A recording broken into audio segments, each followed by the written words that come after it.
Turning now to Ukraine, where soldiers were met with cheers in the region of Kherson today following the withdrawal of Russian troops.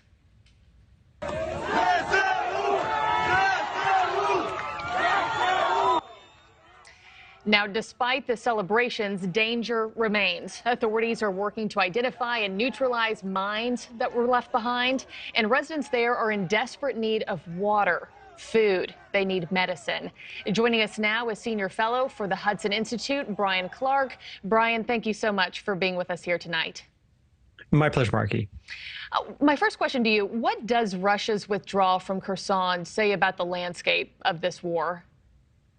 Well, it shows that Ukraine's had a lot of success in pushing back Russian forces who haven't been well managed, and had a lot of logistics issues and also operational training issues in the course of the war. So it shows that that Russia is still having difficulty being able to retain the land that they gained early on. They've lost 50% of the territory that they'd gained during the initial part of the conflict. They're now kind of retrenched back to the eastern part of the country where they're going to be able to try to solidify their lines. But it just shows that Ukraine has been very successful and much more effective in its use of both its Western weapons and also its kind of innovative tactics on the field.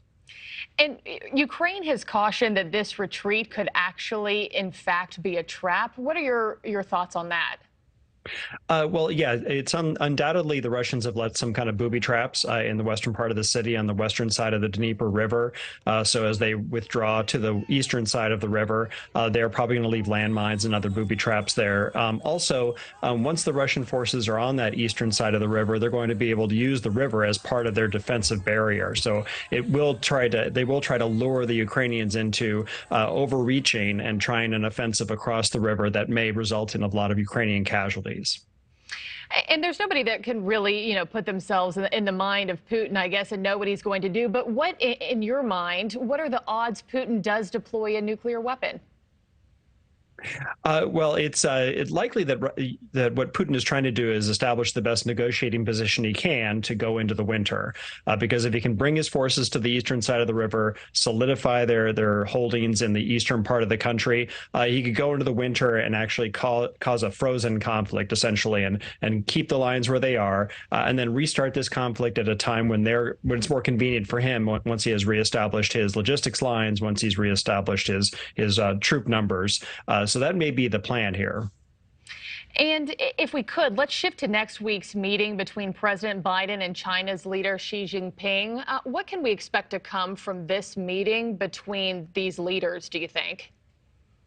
Well, it's likely they're going to try to focus on areas of common interest. So I anticipate they're going to be talking about climate, trying to manage their relationship when it comes to Russia, but maybe not talk about contentious issues such as Taiwan or China's behavior in the East and South China Sea. So it's likely they'll focus on areas of commonality rather than areas of disagreement. Mm-hmm. And my last question to you, I imagine a meeting like this is to keep those lines of communication open and to find that common ground. Can you kind of just elaborate on what some of those commonalities are that you just mentioned? Yeah, so clearly North Korea is an example. The North Koreans have been acting more aggressively of late. They've been launching missiles both in their region and out to the Sea of Japan and to the Western Pacific, threatening U.S. allies out there. So the U.S. is going to seek China's help in trying to pressure North Korea to behave more responsibly. They're going to look for China's help with regard to Russia to make sure that China is not supporting Russia either by buying fuel and other materials from Russia or by supplying arms and technology to Russia and circumventing export controls that the U.S. and other countries have put in place. It's likely they're going to also look at ways to manage the climate crisis, try to reduce global warming. And it would seem like, one last area is going to be trying to, figure out ways to better handle the Taiwan crisis and the potential for a conflict over the Taiwan Strait. But that's likely to be a lower priority item because it's likely to be contentious between the two countries.